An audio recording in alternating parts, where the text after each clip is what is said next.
কালকে থেকে 4 টাকা নিয়ে নিচ্ছি। কত নিচ্ছে? 1000। কালকে কত নিয়েছে এখানে আপনার কাছ থেকে? কালকে এই জায়গায় আমার বিকালতে 1000 টাকা চাঁদা নিয়ে। 1000 টাকা চাঁদা নেয়?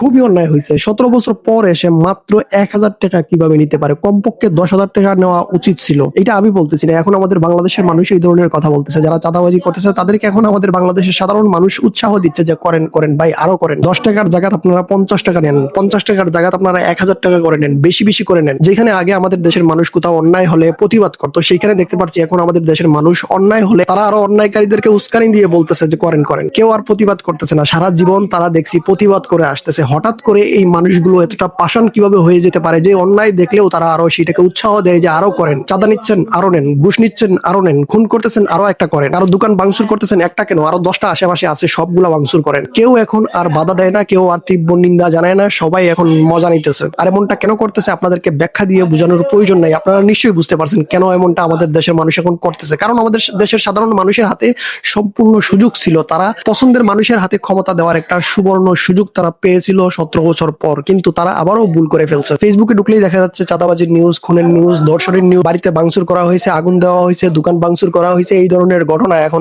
দেখলেও মানুষ না দেখার বাহানা করে, আর দেখলেও তারা হাহা রিয়েক্ট দিয়ে ওই পোস্টগুলোকে ফানি পোস্টে পরিণত করে। যেখানে আগে তারা প্রতিবাদ করতো, এখন তারা এগুলা দেখলে মজা পায়। কারণ এই সিদ্ধান্তটা আমাদের বাংলাদেশের মানুষই নিয়েছে। আমাদের দেশের সবচেয়ে বড় প্রবলেম হচ্ছে গিয়ে এখন বাজার সিন্ডিকেট। গরিব আর মধ্যবিত্তের জন্য এটা একটা মাথা ব্যথার কারণ। কিন্তু যেই সরকার ক্ষমতায় আসুক না কেন, কেউই কিন্তু এই বিষয়টার উপর কোনো নজরদারি করে না। এই বাজার সিন্ডিকেটের কারণে আমাদের দেশের মানুষ অতিষ্ঠ হয়ে পড়ছে, কিন্তু দেখার জন্য কেউ নাই। এটা যে শুধু আপনি এখন যে সরকার আসছে বিএনপি, তাকে যে দোষারোপ করবেন বিষয়টা কিন্তু এমন না।